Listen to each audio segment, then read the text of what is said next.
Hi friends, it's Joshua Maria Garcia, and I think it's time for another little office chat. um, I'm panicked. The feeling that I have with this newest wave of COVID and the shutdown that's happening all around me has me feeling a little bit more stressed out than the other shutdowns did. I think before I was ready for a break, and there were certain ways in which the shutdown initially was good for business. It was good for me personally. It was like a time, it was a vacuum in which I could really do some things that I wanted to do. Now it's only an impediment. Like there's not this sense of like, oh, good, finally. It's just dread. And I wanted to talk a little bit about how my relationship with God is supporting me through this. Now, I don't want to suggest that that it's fine because of that, because it's not. And that's, a relationship with God is not about making everything fine. It's about weathering the storm. And even just today, I felt a little bit of a shift when I was praying Psalms, which is something I'm praying through the Psalms in January. And there was something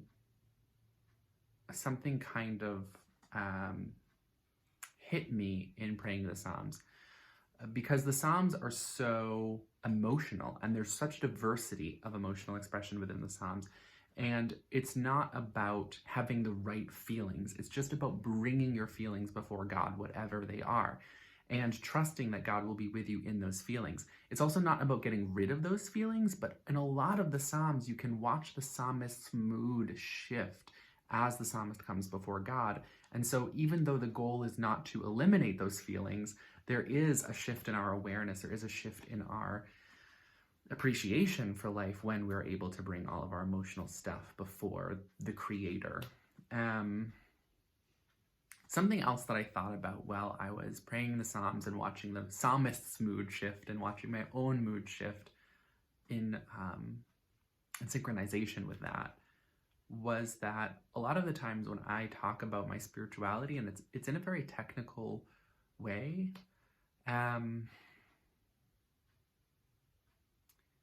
talk about techniques, I talk about methods, I talk about theology, ideas, biblical criticism.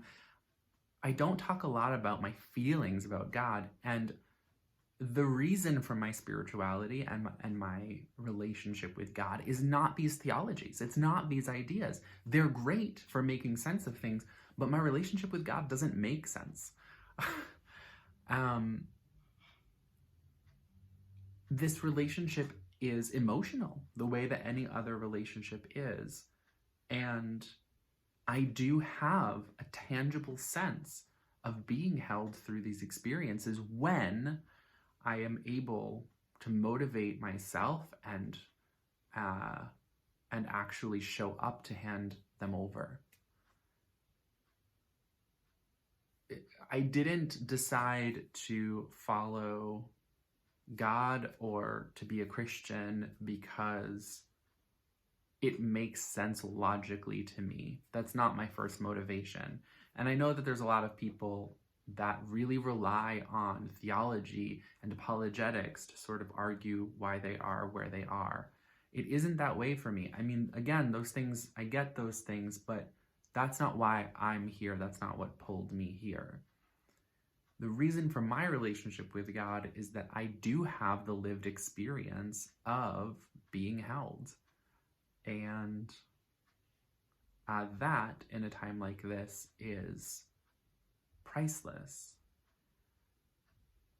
Now, I also don't like to share my spirituality as a means of trying to convince other people that they should believe the way that I do. I think that I trust God to show you what you need. And I think that's one of the things that also holds me back sometimes from sharing about the more emotional aspects of my spiritual life, because it can sound like can sound like an argument for living this way. But really, the only thing I'm suggesting here is that you seek being held. And I imagine that God has many ways of guiding people to an experience of being held through panic, through dread, through the stress of the time that we're living in. So I don't pretend to know that this is the only way to do it. I hope it isn't. But this is how I have found that experience, which I so deeply need. So if you need to take stock of your needs right now, to know what you need and to reach out to God to help them get met, I encourage you to do so, and be willing to be surprised by actually experiencing what you need to. Amen.